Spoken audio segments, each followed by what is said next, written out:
All right, all right. Welcome back, Cyber Cowboys. Welcome back. We are it's Chad, it's Gamer for Fun, and we are finally starting Buck Rogers Countdown to Doomsday, the 1990 SSI.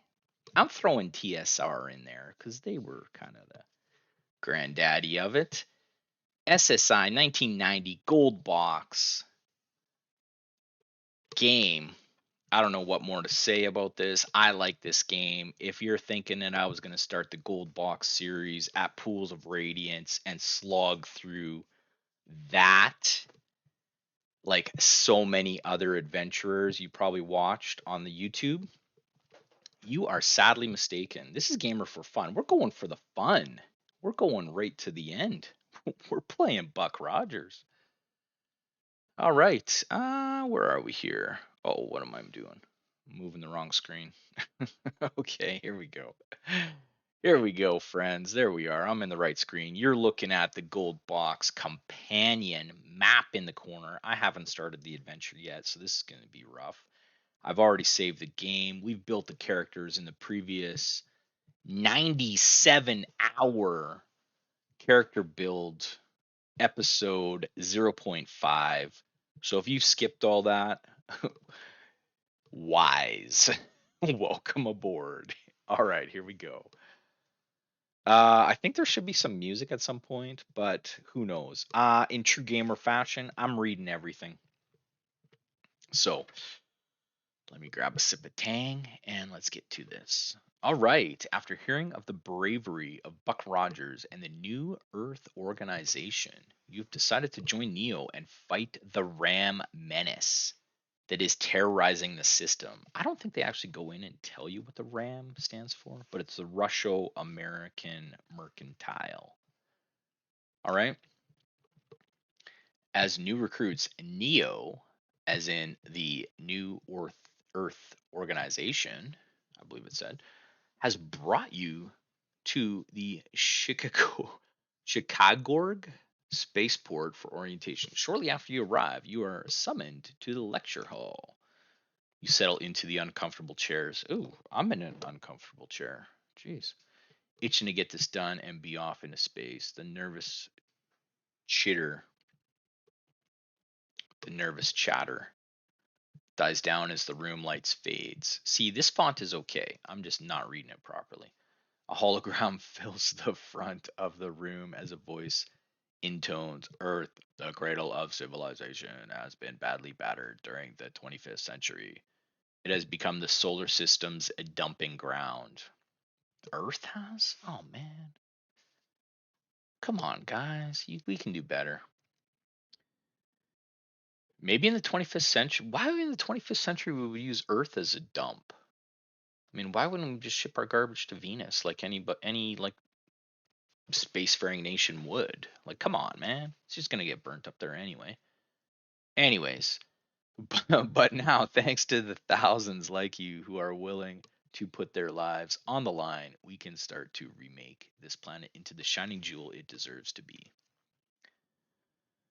The hologram transforms into a human face. It smiles and speaks. I am Carlton. No way! From the Fresh Prince? Carlton? Awesome. Carlton Turabianen? If you're new to the channel, I butcher every single name that I can. English is not my strong point. Okay, so Carlton from the Fresh Prince and I will be your commanding officer. I'm sure you are anxious to begin your tour with Neo, so I will be brief. Well, thank you, because we got to get into this, man.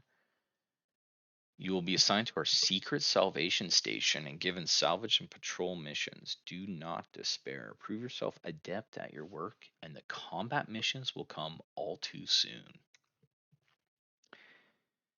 That is all. You will be escorted to a shuttle and brought immediately to the station. You have your basic equipment dismissed. You are marched out. Okay. All right. So cool. Oh, there is sound too.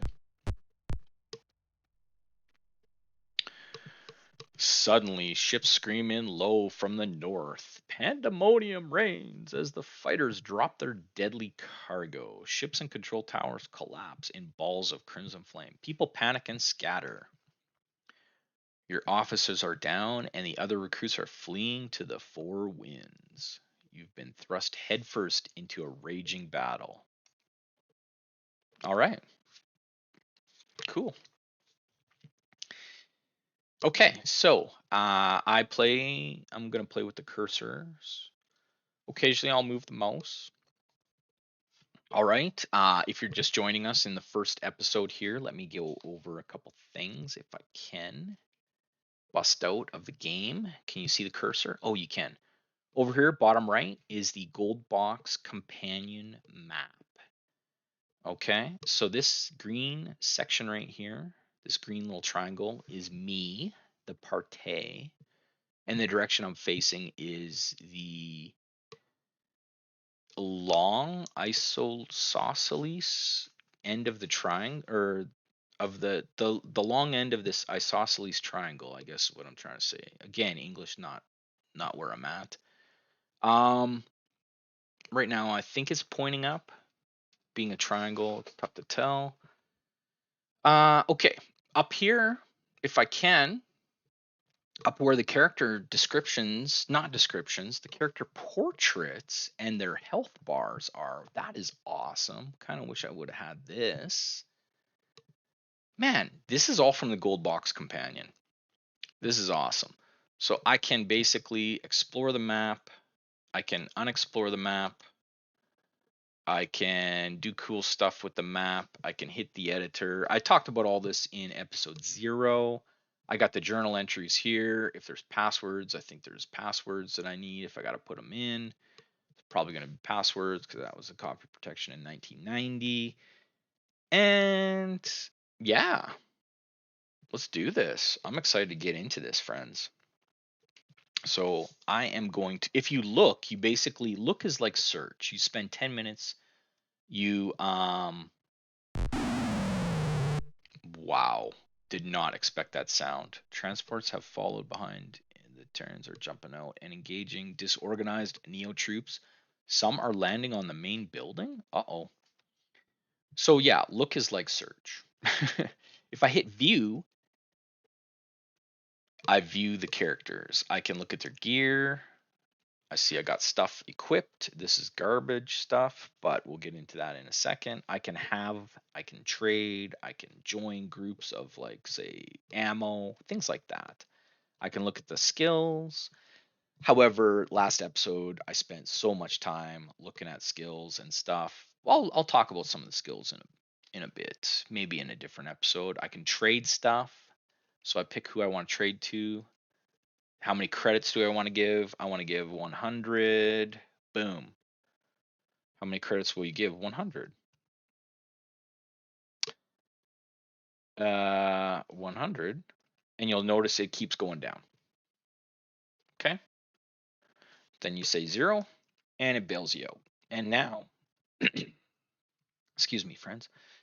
Now, Chris Von Winkle has got only 700, and whoever she was trading to, I wasn't paying attention, it's got more.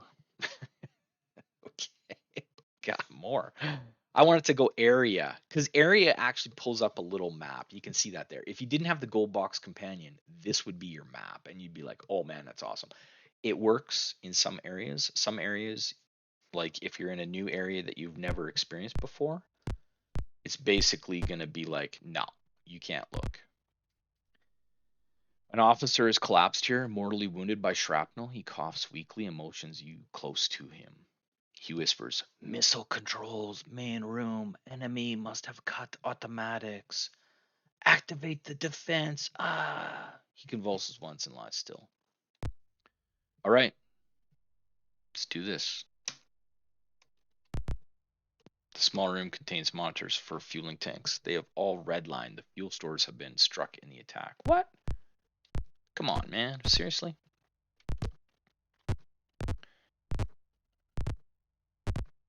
The heat from the explosions drives you back. You are exposed out here on the tarmac. Okay. heat from. Okay, so this is kind of like a barrier that keeps you from going. So I guess I got to go back to the buildings here. Oh. Terrans have spotted you and are moving in for the kill? Hey, you don't know who you're talking to there, buddy. Neo forces come to your aid. Okay, so when it says Neo forces come to your aid, this is where the leadership. Oh, right here. I don't even have to explain it. Look at this. Thank you, Gold Box. No, thank you, SSI. This isn't even Gold Box. This is the game telling us I'm using the leadership skill. So you can see Bella leads a Neo Warrior, Iron Pants leads a Neo Warrior, and Little Brian leads a Neo Warrior. So the more skills points you put into leadership, it's a percentile dial. Okay. Oh, this is awesome over here. I've never experienced this part. Sorry, I'm kind of freaking out about the gold box. So basically, okay. Let me just get moving here. So little Brian is going to move. I'm just using the keyboard. He's going to move right in.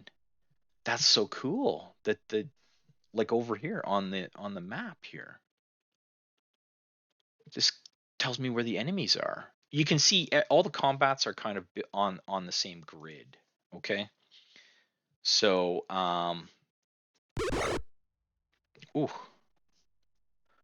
So this is a Neo Warrior that I'm controlling. He's got a movement of 12. So he passed his,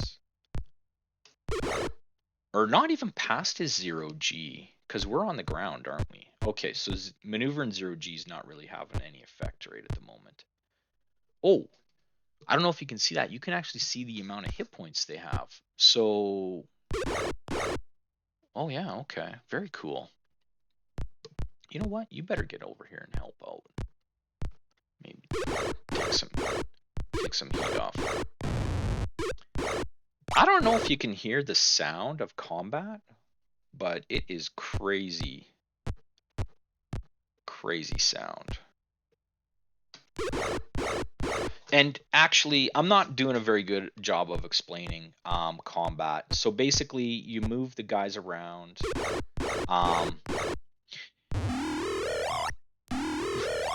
Sorry. The sound is so awesome. I'm assuming that you've played a gold box game from SSI before, so I apologize if I'm just not explaining stuff very well. You basically can maneuver your guys in combat. You can then target. The thing I like about Buck Rogers or the SSI Buck Rogers version is they've taken a lot of the pain of the first SSI Gold Box games, and like for instance, I can click next and boom, it just takes me to the next. Now, in later games you could do that. I can't remember this being an option in Pool of Radiance or Curse of the Azure Bonds. I remember them the interface was really clunky, if you will. Also, the attack is because everybody's got guns in the 25th century, because why wouldn't you, right? So it's very easy to I could just stop right here and I could target, and I can manually target. So I can manually move the cursor around, and then I can hit A for attack, or just press enter. And I'm just gonna fire the weapon. Oh, and the thing I like about this is if you still have turns, it lets you do them. Now, it's been a long time since I played Gold Box, so I don't know if you can still do that or if this is new to Buck Rogers. Basically, what I'm saying is I don't know a lot about nothing, and I just like the Buck Rogers implementation of the game, okay? So that's what I'm trying to get at. So I'm gonna just maneuver my guy here, next this, attack this. So eventually we're going to take this guy down. I could move, I'm lazy, so I'm going to actually just move beside this guy. And then if you have a weapon and you try to move into an enemy, you will just use the weapon. You're not going to try and move past them. Okay? So that's what that move/attack is. All right. Here we're getting into the mechanics of the first aid. So I'm going to say done. And I'm going to end. And here is the only time that you heal, okay? So after combat, this is the only time in the entire game, besides using a space depot where you could heal characters at a space depot. But after combat, this is the only time you heal. You don't cast Cure Light Wounds. There's no like there's none of that casting. There's none of that in combat. Yeah, you can use first aid in combat, but it's very rare that you would. But this is it. So basically, anybody that has first aid or is a medic just automatically makes a roll and attempts to heal, and that's it. That's the healing you get. And if it's not enough, too bad, so sad. All right, the team has won. Each character receives 37 experience points. No way. The team has found booty. Nice. Okay, so we basically take the booty. Uh, well, Bella's going to take the 137. We'll take the gear. So basically, at the start here, these first couple battles are just to basically get you um, better equipment, right? So I'm going to spread the love. We're going to take a couple of these. We're going to exit. Little Brian's going to take these. Take. And then we can actually equip. We can go right in, gear. Spacesuit. I think the laser pistol is slightly better than and the thing I like about this, I can just hit ready. No, I can't. Sorry. I thought I could just hit ready and it would unready the old weapon and ready the new one, but it cannot.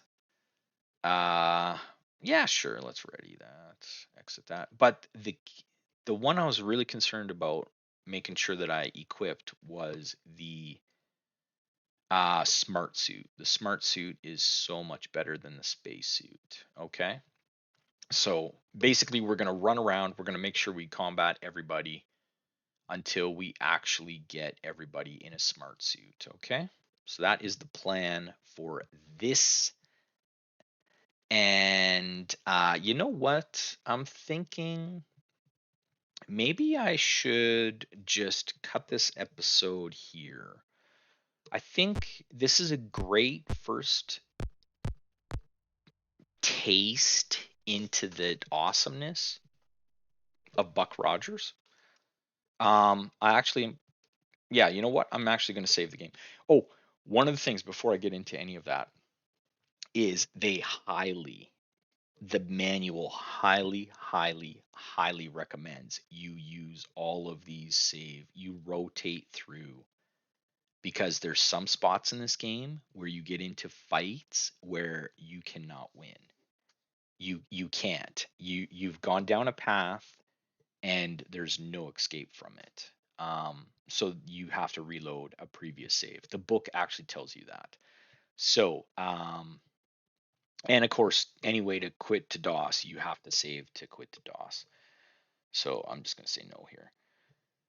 So that is one of the things the game absolutely tells you. Use multiple save locations or you are toast. Okay, so that is what we're looking at now.